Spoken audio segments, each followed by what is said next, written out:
ये कहानी है अनीस अहमद की, जो एक छोटी सी बस्ती के एक कोने में एक किराए के कमरे में अपनी माँ रज़िया बेगम के साथ रहता था। कमरा छोटा था, लेकिन सपने ऊंचाई छूने वाले। घर में एक चूल्हा था जो कभी जलता, कभी सिर्फ दुआओं से ठंडा पड़ जाता। जिंदगी हर दिन एक नई कश्मकश थी। कभी स्कूल की फीस भरनी होती थी, तो कभी माँ की तबीयत के लिए इलाज करवाना होता।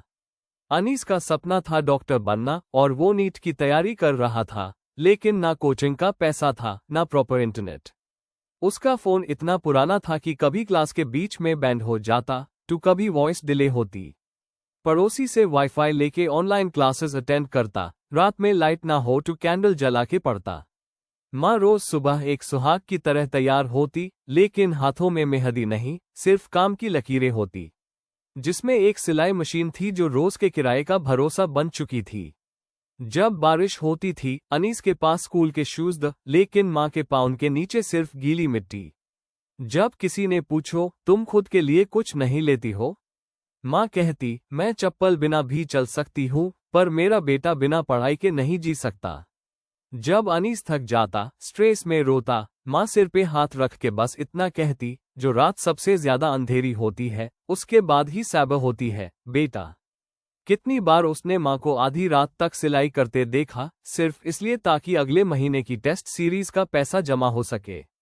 एक बार तो उसने डिसाइड कर लिया था कि नीट छोड़ देगा, लेकिन माँ ने रात भर उसके साथ बैठकर कुरान की वो आयत पढ़ी, और तुम्हारा रब कहता है, मुझे पुकारो, मैं तुम्हारी दुआ कबूल करूंगा। बस वही पाल था जब अनीस ने डिसाइड किया, मैं कभी पीछे नहीं हटूंगा। जब नीट का रिजल्ट आया, अनीस का नाम टॉपर्स लिस्ट में था।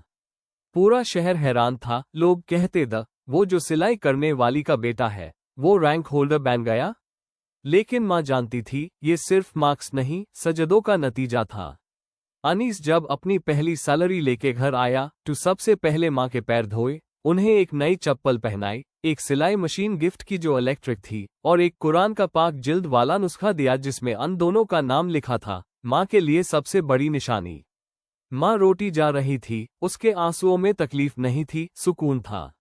वो बस इतना कह रही थी, अल्लाह ने सिर्फ मेरे बेटे को नहीं, मेरी कुर्बानियों को भी इज्जत दी है। आज अनीस हॉस्पिटल में एक कमरे में अन लोगों के इलाज करता है जो जिंदगी से हार गए होते हैं, और हर पेशेंट को एक बात जरूर कहता है, जब सब कुछ मुश्किल लगे, माँ का कदम छू के सिर्फ एक सजदा कर लो, रास्ता मिल जाएगा। ये कहानी अन माओ के लिए है जो एक छोटी सी चप्पल तक भी अपने सपने कुर्बान करती है, और अन सब स्टूडेंट्स के लिए, जो कभी हार जाते हैं तो सिर्फ दुनिया से डर के। कभी माँ की आंखों में देखो, वहाँ हर जीत लिखी होती है, बस यकीन और दुआ चाहिए।